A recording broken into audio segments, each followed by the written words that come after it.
নমস্কার বন্ধুরা, সবাই কেমন আছো? তো আশা করি সকলেই ভালো আছো। পিয়ালি রান্নাঘরে সকল বন্ধুকে জানাই স্বাগত। পিয়ালি রান্নাঘরের আজকের রেসিপি হান্ডি চিকেন রেসিপি। তো বন্ধুরা, কারা কারা এরকম হান্ডি চিকেন রেসিপি পছন্দ করো অবশ্যই আমাকে কমেন্টে জানাবে। চলো তাহলে বন্ধুরা, শুরু করছি ঝটপট আজকের এই হান্ডি চিকেন রেসিপি। তো বন্ধুরা, এই হান্ডি চিকেন রেসিপিটা তোমরা গরম ভাত, রুটি, পরোটা সবার সাথেই খেতে পারো, খেতে ভীষণই ভালো লাগে। চলো তাহলে বন্ধুরা, ঝটপট শুরু করছি আজকের এই রেসিপি।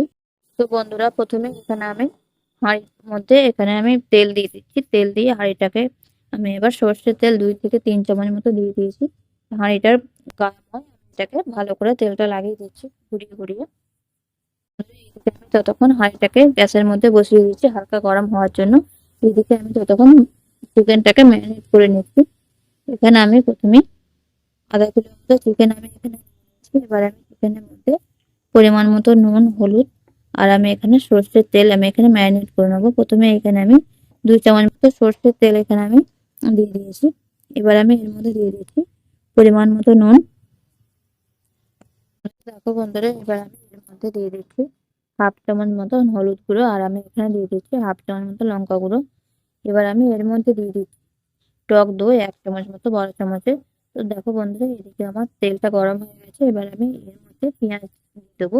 তো এদিকে আমি এখানে দিয়ে দিচ্ছি গোটা জিরে আর আমি এবার দিয়ে দেবো এর মধ্যে একটা গোটা তেজপাতা আর শুকনো লঙ্কা আমি এর মধ্যে দিয়ে দেবো। তো বন্ধুরা, এবার আমি এর মধ্যে দিয়ে দিচ্ছি এখানে এটা এর মধ্যে দিয়ে দিচ্ছি জিরে। এখানে আমি এখানে ভেজে নিয়েছিলাম, ভেজে নিয়ে গুঁড়ো করে নিয়েছি। তো 1/2 চামচ মতো জিরে ভাজা গুঁড়ো আমি এর মধ্যে দিয়ে দিচ্ছি। এবার আমি এটাকে ম্যারিনেট করে নেবো। তার আগে এখানে আমি 1/2 চামচ মতন এখানে আমি গরম তেল এখানে আমি 1 চামচ মতো দিয়ে দিয়েছি। এবার আমি ওর মধ্যে গোটা গরম মশলাও দিয়ে দিয়েছি। এখানে আমি তেলটা গরম হয়ে গেছিলো। এবার আমি ওর মধ্যে পেঁয়াজটা দিয়ে দিচ্ছি। তো পেঁয়াজটাকে এখানে আমি 1 থেকে 2 মিনিট মতো ভেজে নেবো ভালো করে। এর মধ্যে আমি এবার এখানে নুন দিয়ে দিচ্ছি আর আমি এখানে হলুদও সামান্য পরিমাণ দিয়ে এটাকে আমি নাড়তে থাকবো 1 থেকে 2 মিনিটের জন্য। এটাকে ভালো করে আমি ভেজে নেবো পেঁয়াজটাকে। তো দেখো বন্ধুরা, এবার আমি চিকেনের মধ্যে একটা টমেটো কুচি করে দিয়ে দিয়েছি আর আমি এখানে 1 চামচ মতো আদা বাটা আর 1 চামচ মতো রসুন বাটা আমি এখানে দিয়ে দিয়েছি। দিয়ে এবার চিকেনটাকে ভালো করে মশলার সাথে ম্যারিনেট করে রেখে দেবো। আর আমি এখানে 1/2 চামচ মতন জিরে গুঁড়ো আর 1/2 চামচ মতন ধনে গুঁড়ো আমি এর মধ্যে দিয়ে দিয়েছি। এবার আমি পেঁয়াজটা ভাজা হয়ে গেলে চিকেনটা ম্যারিনেট করে এটাকে আমি দিয়ে দেবো হাঁড়ির মধ্যে। এখানে সবার শেষে এখানে আমি কিছুটা কারি পাতা আর কসুরি মেথি আমি এখানে দিয়ে দিয়েছি। পেঁয়াজটা দেখো এখানে ভাজা হয়ে গেছে। তো এবার আমি চিকেনটাকে এবার আমি দিয়ে দেবো অল্প অল্প করে।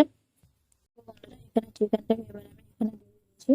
দিয়ে এবার চিকেনটাকে এখানে আমি দিয়ে এক এক মিনিট মতো নেড়ে নেবো। নেড়ে নিয়ে এখানে এটাকে আমি ঢাকা দিয়ে দেবো।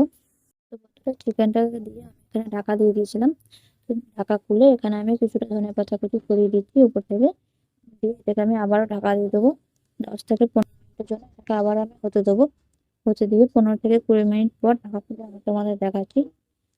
তো দেখো বন্ধুরা, 15 থেকে 20 মিনিট মতো হয়ে গেছে। এটা কত সুন্দর হয়ে গেছে। ঢাকা খুলে আমি তোমাদের দেখাচ্ছি। তো এটাকে এবার আমি নামিয়ে নেবো। তো দেখতেই পাচ্ছ বন্ধুরা, এখানে কালারটা কত সুন্দর চলে এসেছে। এবার আমি এটাকে নামিয়ে নেবো। তো বন্ধুরা, এইভাবে করে তোমরা খুব কম সময়ের মধ্যে হান্ডি চিকেন বাড়িতেই রেডি করে নেবে। দেখতে খেতে ভীষণই ভালো লাগবে। তো দেখো বন্ধুরা, নামিয়ে নিচ্ছি। এটা এখনো কত সুন্দর ফুটছে নামিয়ে নেওয়ার পরও। তো বন্ধুরা, এভাবে করে তোমরা বাড়িতে বানিয়ে খেয়ে আমাকে কমেন্টে জানাবে তোমাদের কিরকম লেগেছে। বন্ধুরা, আশা করবো ভিডিওটা তোমাদের ভালো লেগেছে। যদি ভালো লেগে থাকে লাইক করে দিও, শেয়ার করতে ভুলো না। যারা নতুন চ্যানেলটা অবশ্যই সাবস্ক্রাইব করে পাশে থেকো। আর বন্ধুরা, আজকের ভিডিও তোমাদের কিরকম লেগেছে আমাকে অবশ্যই কমেন্টে জানিও। তো বন্ধুরা, তোমরা কোন ধরনের ভিডিও দেখতে চাও সেটা আমাকে কমেন্ট করে জানিও। চলো তাহলে বন্ধুরা, ভিডিওটা আজকের মতো এই পর্যন্তই। তো আবারও দেখা হবে অন্য কোনো ভিডিওতে। তোমরা সবাই সুস্থ থাকো, ভালো থাকো। তো বন্ধুরা, আজকের এই ভিডিওটা আশা করছি তোমাদের সকলেরই ভীষণ ভালো লাগবে। তো তোমরা আজকের এই রেসিপিটা রুটি বা পরোটা ভাত সবার সাথে খেতে পারো, খেতে ভীষণ ভালো হবে। চলো তাহলে বন্ধুরা, কেমন লেগেছে অবশ্যই আমাকে কমেন্টে জানাও। আজকের ভিডিওটা এই পর্যন্তই।